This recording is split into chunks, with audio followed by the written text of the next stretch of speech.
Don't miss yourself. Let's go roping. I'm going to be informing you all about the history of team roping, where it originated, to the supplies you need in order to rope, and all the way down to the basics of team roping.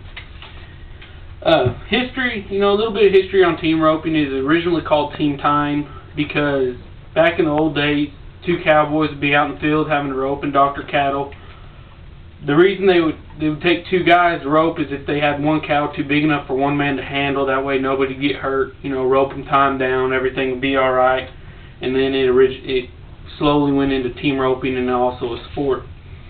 A little bit of the rules and regulations on team roping is you need to catch the head and the feet.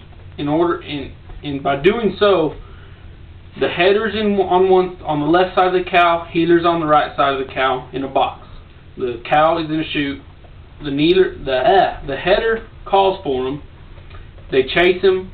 The header ropes ahead, and in order to do that, they have 3 legal head catches, which I'll describe to you here in a minute. Then after the header catches them, they turn them to the left. The heeler comes in and ropes 2 feet or 1 feet, and I'll describe the 3 legal catches to you here in a second also. After do that, there can be no slack in the ropes, and they have to be facing each other to get a time. The point is just to be the quickest to do so, and to get no penalties, and whoever does wins. And there's been a lot of money won. You can do it just for fun. You can do it for whatever you want. The founders. History is a very big, important part to any competition. Without the history of team roping, it would not have evolved into the fierce competition it is today. Thanks to the cowboys in the past, team roping has evolved into a sport of looks, speed, and just a passion for roping. The first thing you need for roping, for your supplies, is going to be a rope. That's what makes team roping, is your rope. Different people have different ropes. They have stiffer ropes, they have softer ropes. I personally like a soft rope when I head and a stiffer rope when I heel. Some people like to use gloves, some don't. It just helps from burning your hand, because rope burn does hurt. And then rubber. When I say rubber, you can think of a car tire or a car inner tube tire. You cut it into 1-inch pieces, wrap it around your horn, to where when you rope and you dolly, your rope will grab and it won't slide and burn your hand or burn your horn. Also, what you need is a really good horse. Middle-aged horses, about anywhere from 4 to 8, are what I'd like to say in their prime. Older horses are great too. There's nothing wrong with them, and younger horses are fine. It's just, to me, horses in their mid-age from 4 to 8, somewhere in that range, are just at their prime, and they seem to do better to me. A lot of people tend to use quarter horses. Nothing against thoroughbreds or Arabians or any other kind of horse. It's just a lot of people tend to use quarter horses.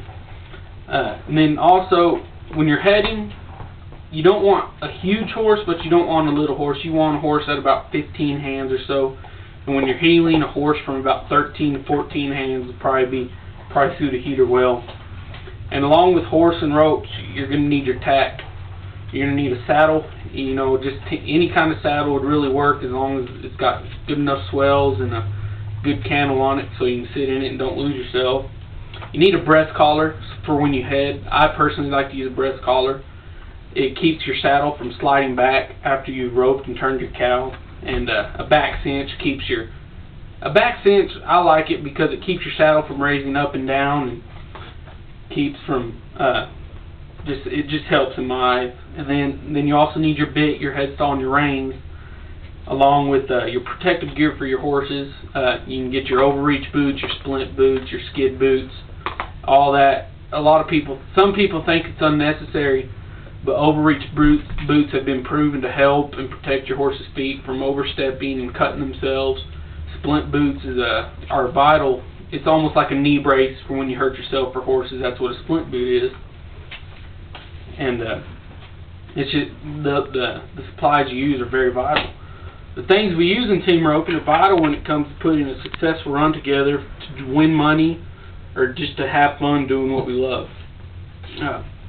Now that you've got your supplies and your history on the rope, I'm going to inform you a little bit on how to rope.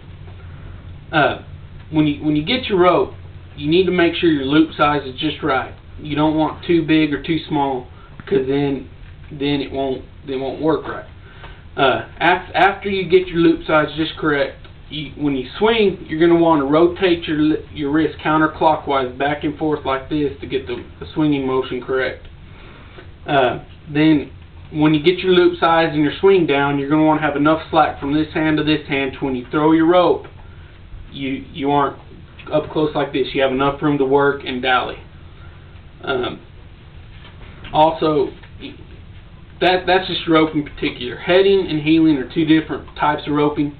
Heading, there's 3 legal head catches: 2 horns, 1 horn in the head or neck. And there's illegal catches such as a hickey. It's when you have a figure, or it's when you rope 2 horns and the figure 8 comes back and gets the right horn, then that's a no time. Or you have just your plain figure 8 where your rope literally figure 8s over both horns. Then after you get one of your legal head catches, you'll rope your horns or your legal head catch, dally, and turn to the left at a 90-degree angle most of the time. And you don't want to go too fast or too slow, because it'll throw your heeler off.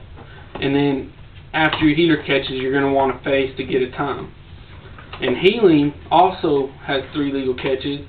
You can catch 2 feet, 1 foot, or as a lot of people call it, pantyhose, which is up around their hips. The big deal about heeling is you got to be in time with your cow. Every time they jump, you need to be swinging as they jump, so that way when you throw your rope, it can land just perfect to where when you're in time, their feet can go right into your loop. And then the big part is to stop and then dally so you can get your time. Make sure your headers face you, and the flaggers drop the flag before you let go and get a no time. To the normal eye, team roping probably seemed a lot easier to most people, but after letting me inform you on the in and outs, I hope this bettered your knowledge and let you know just how difficult team roping actually is. And final thought on that, I hope you take the time to go out and get yourself a rope and a dummy head and practice up, and you never know, someday you might just be up there with the pros competing and winning some big money. Thank you.